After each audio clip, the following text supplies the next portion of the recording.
Bismillahirrahmanirrahim. Assalamualaikum warahmatullahi wabarakatuh. Perkenalkan, nama saya Cindy Venesia dengan NIM 23329556. Saya dari Prodi Pendidikan Agama Islam. Dan tujuan saya wawancara ke sekolah ini adalah untuk memenuhi tugas dari dosen saya, yaitu pada mata kuliah bimbingan dan konseling. Dan saat ini saya sedang bersama dengan Ibu Sinta SPDGR, yaitu salah satu guru BK dari SMA Negeri 12.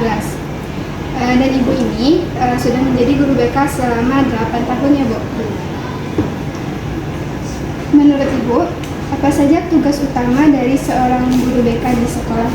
Tugas utama guru BK di sekolah itu yang pertama yaitu membimbing siswa baik di segi akademik maupun non akademik maupun kepribadiannya, dari hal atas kepribadian yang tidak baik menjadi diusahakan untuk baik sekurang-kurangnya. Dan guru BK juga bertugas sebagai mengarahkan siswa, mengingatkan jika ada kesalahan atau kekurangan dari siswa, itu guru BK yang harusnya tugasnya untuk membimbing dan mengarahkan sampai ada perubahan ke arah yang lebih baik dari siswanya. Menurut Ibu, bagaimana peran guru BK dalam mendukung perkembangan siswa secara menyeluruh? Sangat berperan sekali guru BK di sekolah, karena guru BK tugasnya yang Ibu sampaikan tadi membimbing dan mengarahkan, dan juga tidak hanya mengajar di kelas. Nah, itu kelebihan dari guru BK, tidak hanya mengajar di kelas, tetapi guru BK juga mendidik dan memantau setiap perkembangan siswanya, baik dari segi akademik maupun non akademik, dan baik dari sosialnya maupun kepribadiannya. Jadi menurut pendapat Ibu, apa perbedaan antara guru BK dan guru mata pelajaran dalam menangani siswa? Perbedaan guru mapel dengan guru BK yaitu salah satunya guru BK tidak ada nilai. Nilainya itu salah satunya yaitu karakter yang baik, minimal ya, karakternya baik. Dan kalau guru mata pelajaran dia tidak terlalu memfokuskan kepada karakter atau kepribadian siswa, melainkan dia nilainya harus tuntas, berarti dengan nilai. Kalau guru BK tidak ada nilai, nah maka dari itu sangat-sangat berpengaruh sekali jika tidak adanya kolaborasi antara guru BK dan guru mata pelajaran. Teknik atau pendekatan apa yang biasa Ibu lakukan dalam menghadapi siswa? Teknik yang biasanya yaitu teknik layanan klasikal, yaitu layanan yang diberikan secara menyeluruh di dalam kelas. Pendekatannya itu diberikan sesuai apa yang sekiranya mampu untuk diberikan kepada siswa, sesuai dengan kebutuhannya. Karena di setiap kelas itu kami sebagai guru BK tidak ada materi khusus yang harus diajarkan di dalam kelas, tetapi bagaimana perkembangannya yang akan dibutuhkan oleh siswa. Misalnya di kelas A dia membutuhkan materi tentang ini, sedangkan belum tentu di kelas B dia juga diberikan materi itu, gitu, karena kebutuhannya masing-masing kelas berbeda sesuai dengan keadaan dan kondisi. Jadi kan siswa di sekolah ini banyak ya, Bu. Jadi bagaimana cara Ibu membangun kepercayaan agar siswa itu mudah terbuka sama Ibu? Gitu. Salah satunya guru BK itu harus hangat ya, hangat, dan kalau bisa guru BK itu harus ceria dan bisa merangkul siswanya. Karena salah satu kunci dari guru BK itu memang harus adanya kehangatan kepada siswa, tidak hanya karena guru BK tidak boleh marah-marah saja gitu. Jangan guru BK itu terkenal sebagai polisi sekolah, tidak. Karena guru BK itu sebagai tempat curhat, tempat ketawa, baik di segi apapun lah, guru BK harus terbuka, tidak boleh tertutup kepada siswa. Karena sangat berpengaruh sekali jika guru BK itu marah-marah saja, itu siswanya bakal malas untuk ke ruang BK. Tapi itu yang harus dihilangkan, mindset orang kalau guru BK itu tempat adanya masalah, bukan seperti itu ya. Karena ruang BK itu terbuka untuk keadaan apapun, baik dari segi sosial, karir, kepribadiannya, Nah, itu harus terbuka lebar pintu BK untuk semua siswa. Jadi siswa-siswa kan tidak hanya memiliki masalah akademik ya Bu, juga memiliki masalah pribadi gitu kan Bu.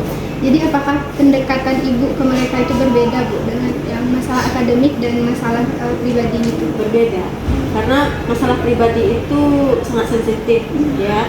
Jadi biasanya kalau masalah pribadi itu lebih ke memberikan, guru BK lebih memberikan layanan individual namanya, perorangan. Kalau klasikal itu menyeluruh per kelas, dan kalau misalnya untuk masalah kalau akademik itu bisa kita sampaikan di dalam kelas secara bersamaan. Tapi kalau masalah pribadi, setiap individu itu mempunyai masalah dan kepribadian yang berbeda, makanya perlunya adanya pendekatan secara pribadi.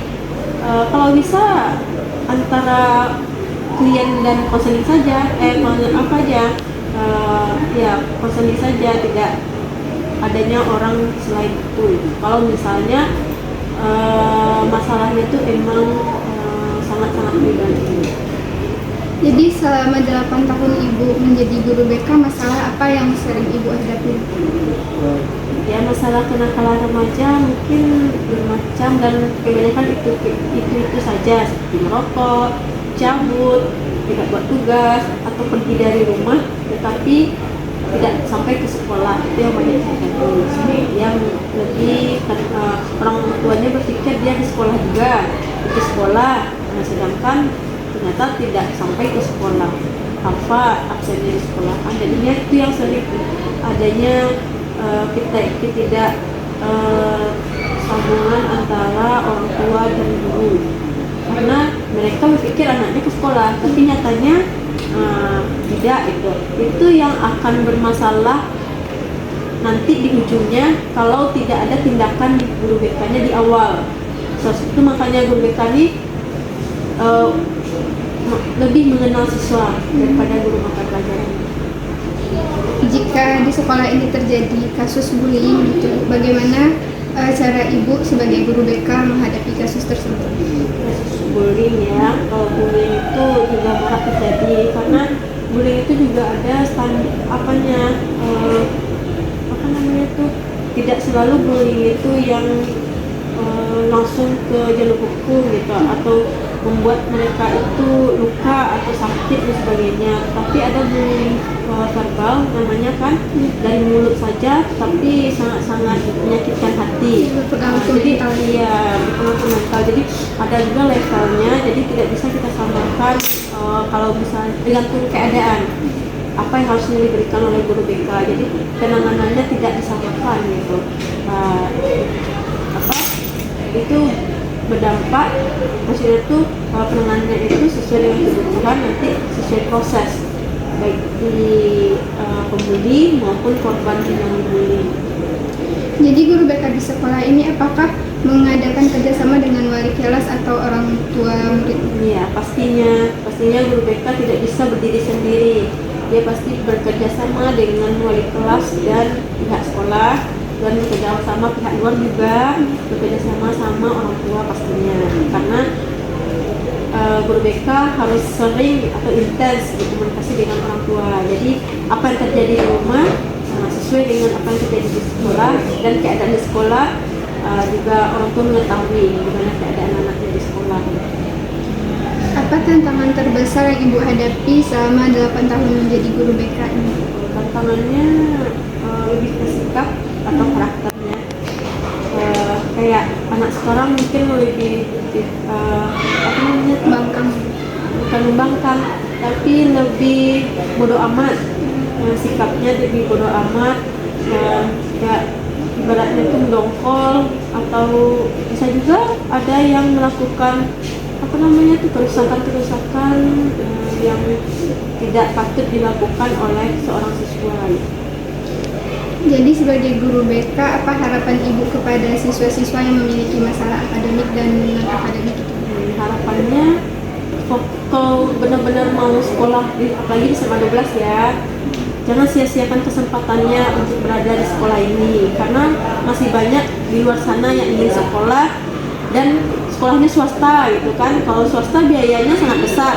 Kita sudah berada di sekolah negeri, masih banyak toleransi dan tidak harus dimanfaatkan sebaik mungkin. Dan salah satunya juga kayak ikuti apa yang sudah diberikan aturan oleh sekolah. Kalau kita sudah berada di dalam suatu sekolah, itu kita mau tidak mau harus mengikuti apa yang aturan yang ada di dalam sekolah gitu kan. Maksudnya itu jadilah siswa yang aktif, semangat, kreatif, dan disenangi oleh teman dan guru. Jadi Ibu sebagai guru BK, apa pesan dan nasihat Ibu kepada siswa-siswi yang bermasalah? Coba pahami keadaan yang ada, jangan turuti ego. Harus dipertimbangkan apa yang kita mau sesuai apa tidak dengan kemampuan kita. Jika tidak sesuai, jangan dipaksakan. Harus disesuaikan dengan kemampuan. Dan salah satunya juga harus, ini yang negatif ya, yang biasanya malas belajar, yang suka bolos, yang tidak serius dalam belajar, itu harus memikirkan bagaimana setelah tamat SMA. Kalau SMA ini masih kita diurus oleh orang tua, masih dibina oleh guru. Nah, kalau nanti tidak sekolah lagi atau mahasiswa ataupun tidak bekerja, itu maksudnya tidak kuliah, itu pribadi, maksudnya tergantung kalian lagi mau apa gitu, tidak diatur lagi, dia disuruh untuk mandiri. Untuk itu menyiapkan diri untuk itu, makanya sekarang di sekolah kita atau di zaman SMA ini, Anda diminta untuk mulai mandiri, mulai tahu dengan diri, dan memikirkan keadaan orang tua di rumah. Terkadang orang tua sudah susah memberikan uang jajan ke sekolah, tanya-tanya tidak datang ke sekolah atau membuat kerusakan atau apalah masalah lah. Itu bakal membuat orang tua kita kecewa. Dan ingat untuk pentingnya masa depan, karena di zaman sekarang kalau nggak ada masa depan, tidak sekolah, tidak ada masa depan, aku bakal jadi apa itu. Zaman sekarang kan cari uang susah ya, apa kita mencari uang kalau tidak Mungkin sekian dari saya ucapkan terima kasih kepada Ibu Sarah. Assalamualaikum warahmatullahi wabarakatuh.